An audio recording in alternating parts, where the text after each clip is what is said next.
Magandang araw mga kabayang karalista. Ito po ang inyong lingkod na si Jix na magbibigay sa inyo ng giya ngayong araw ng Biyernes, July 24, 2026. Meron po tayong 8 well-balanced races, no?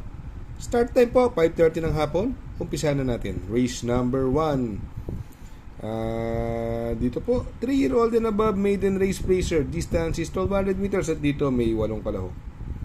First choice ko po rito, yung galing barrier numero 8, Litigate. Sakay ni Jackie, Pati Dilemma, ang layong nanalo nito sa kanyang barrier. Nagpreba po ng 1.13 sarado. Mukhang marami pa yung kabayo. Kaya siya po ang first choice ko rito. Second choice ko naman po, yung ito, veterano na sa maiden, numero 5, Freedom Day, sakay ni Jackie JB Hernandez. No, palitinete, no? From Onyok Garcia, Uno Hernandez na. Freedom Day, isang diremating kabayo, pero magsasama po ako ng pandiado rito. Ito, inayaw lang nung karera to eh. Baka ngayon meron na, no? Maganda numero, mabilis na kabayo. Numero 2, Apple Catcher, may 1.14 naman po yan sa 1,400 meters. Sakay ni Jackie RC Baldonido. Kaya sa race number 1, first choice numero 8, Litigate. Second choice numero 5, Freedom Day. Third choice na pandiado, numero 2, Apple Catcher. Sa race number 2, another 1,200 meter race. At dito may 8 kalahok. First choice ko po rito, numero 7, Perfect Shot. Sakay ni Jackie JT Pabilik. Tingin ko kayang-kaya niya Erin Easyway. At magaling po kay Jackie JT Pabilik yan. Si Perfect Shot, mababa sa laban. At sa tingin ko, wala nang papoporma sa unahan ito. Malalakas ang mga nilalaban nito. Sila Candy and Wine. Medyo gumaangan laban ngayon. Second choice ko naman po, yung another imported horse, numero 6, Goddess Soteria. No? Sa kanya ni Jackie J.A. Pastoral. Ito, gamay niya to. At always in the money sa kanyang last few run. No? Kaya dito sa race number 2, first choice numero 7, Perfect Shot. Second choice numero 6, Goddess Soteria. Sa race number 3, Pilracom 3-year-old rating based handicap system race. Distance, another 1,200 meters at dito may 7 kalahok. First choice ko po rito yung magdadala ng unahan, numero 2, Maris Centuries. Sakay ni Jackie JT Pabilik. Actually, naglaban na to, Bituin, Maris Centuries. Nahirapan si Bituin dito. Iba po nanalo doon pero hirap sila kay Maris Centuries. Siya po bandera doon. Sa tingin ko, wala nang papopormahin dito. Maris Centuries. Panigundo ko na rin po, numero 4, Bituin. Sa kay ni Jackie Ramos Dilemma. Kung mapapansin natin, nagbabalik, numero 7, Berting. Local horse pero para sa akin, dalawa lang pipiliin ko. First choice, numero 2, Maris Century. Second choice, numero 4, Bituin. Sa race number 4, another 1,200 meter race at dito may 8 kalahok. First choice ko po rito, numero 3, Cuencio, coupled with Charge the Castle. Parehas may panalo, matuling kabayo, Cuencio. Although may pwede mag-pressure sa unahan, yung Manila de Bay at 58, parehas mala aparador ang dalang timbang. Pagalingan na lang to sa largahan. Cuencio, Jan Alvin versus King Flores. Kay Jan Alvin ako. Cuencio, first choice. Second choice ko naman po, kung sakaling magkaroon na lityan, yung numero 4, High Maintenance, sa kay ni GL Sego Jr. Ito siya talaga regular rider na ito. At ito ay isang diremating kabayo.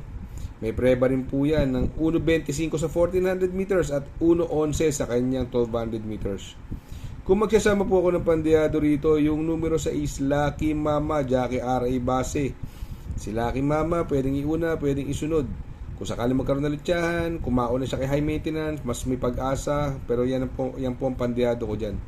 Yan sa race number 4, first choice numero 3, Cuencio, coupled with Charge the Castle. Second choice numero 4, High Maintenance. Third choice na pandiado, numero 6, Lucky Mama. Sa race number 5, another 1,200 meter race at dito may 7 kalahok. Eto, nalalamangan ako nito dito.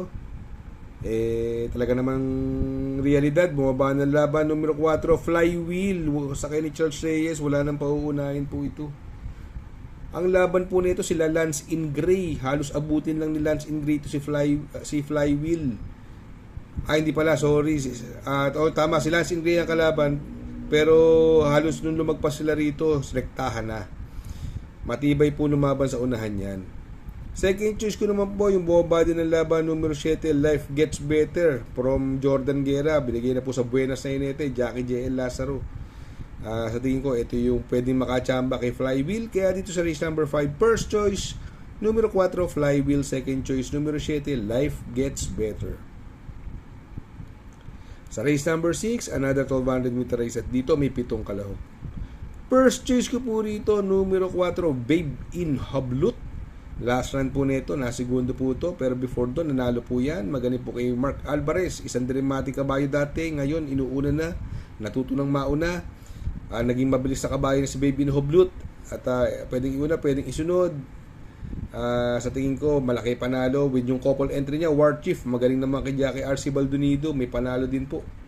Tingin ko magbibigay ng magandang laban. Numero 5, Sing a New Song. Sa kanya Jackie J.C. de la Cruz. Sabi ko, ito mahigpit na makakalaban. Dahil kung best time lang pag-uusapan, numero 4 may 1.12, numero 5 may 1.12, yung calendar girl 1.13 Kaya para sa akin, first choice numero 4, Babe in Hablut coupled with War Chief. Second choice numero 5, Sing a New Song.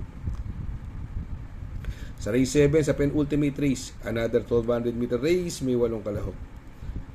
First choice ko po rito, yung mababa na sa labang numero 3, is Polarium. Sakay po ni Jackie R.C. Simasio nung karera, hindi lang po binigyan ng importansya ng may-ari ito. Pag nilabas to, wala nang papaporma yun sa unahan at alam naman natin stakes race runner yan. At mula nung nabili ni Mr. Patrick, hindi pa yan naglalabas, is Polarium. Second choice ko naman po, yung manggagaling sa labas, isang dramatic kabayo, numero 8, Majestic Star. Although hindi maganda tinakbo niya nakaraan, kaya lang kung grupo at grupo pag-uusapan, tingin ko medyo mas mababa sa kanya ito. Kung maglalagay ako ng pandiado, magkaroon ng magkaayawan sa karera, yung mga llamado, dun ako sa numero 6, Sahib. Ito magaling kay Jackie R.A. Base. Kaya dito sa race number 7, first choice numero 3 is Polarium. Second choice numero 8, Majestic Star. Third choice sa pandiado, numero 6, Sahib. Sa race number 8, sa last and final race, another 1200 meters. At dito meron po tayong 8 kalahok. Kung may mga kursonada kayo dito, since paratingan, isama nyo na lang po. Pero para sa akin, first choice ko po rito, yung tingin ko mauuna rito ito Numero 8, Golden Petita. Sa akin ni Jackie R.A. Base, mukhang walang mauuna. Si Quincy lang ang medyo mabilis, pero kaya niya rin yan. Second choice ko naman po dito, numero 7, Amaraya. Sa akin ni Jackie Joel Ciego, isang dramatic kabayo. Ito, laging dihado to. Pagtatakbo, nanalo pong long shot yan. Sa akin ni Ed Jordan Guerra. Ngayon, baka makachamba. Kung magsasama po ako ng pandiado, ito, numero 6, Regal. Sa akin ni Jackie Lester De Jesus. Kaya dito sa race number 8, first choice, numero 8, Golden Petita. Second choice, numero 7, Amaraya. Third choice sa pandiado, numero 6, Regal. Mega shoutout kay Boss Erking Santos ng Tondo. Mega shoutout Boss Erking, mega shoutout po. Shoutout nga pala kay Sir Pax ng Barkadahan OTV. Located po siya sa 1139 New Antipolo Street, Corner Vargas. Malapit lang po sa Abad Santos, yung bagong ginawang tulay. Very convenient and attentive po ang mga tao. Pwede po kayong mag-EB at party while betting on racing.